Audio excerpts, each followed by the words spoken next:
So let's look at him just firstly in the context of Australian literature and just very quickly where he fits in. So unlike many of his predecessors, he focused on Sydney rather than the bush, and he really wanted to move away from the idea of the bush. Firstly, because it had already been well and truly done.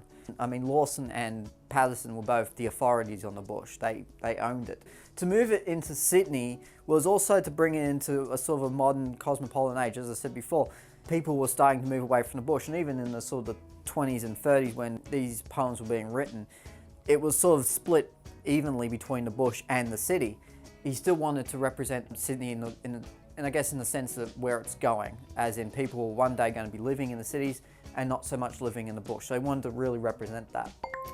He wanted to, as I said, it is more attuned to our modern view, and certainly if we look at poetry in a modern context, we sort of find it very hard to associate with the values of Lawson's and Patterson's poetry, but yet Slessor's actually does stand the test of time a little bit better. Certainly there are a lot of references in his poetry which has since become sort of outdated, and particularly if you look at the sort of imagery, it does take a little bit to picture it, but at the same time it also is a lot more, as I said, in tune to the way that we think, and certainly the way we think in cities.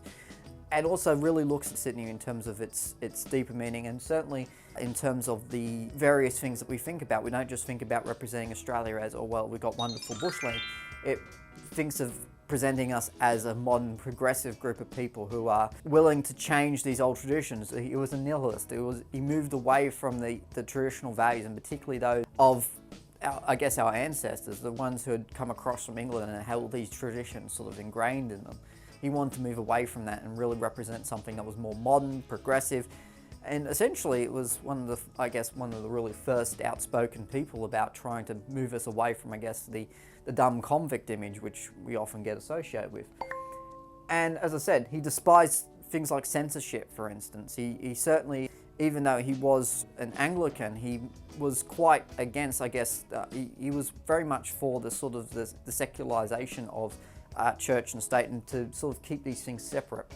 And certainly he was heavily involved in Australian publishing for that reason, because he wanted to really not only show his progressive side, but also because he really did despise censorship, and he really did value this sort of freedom of ideas and freedom of expression.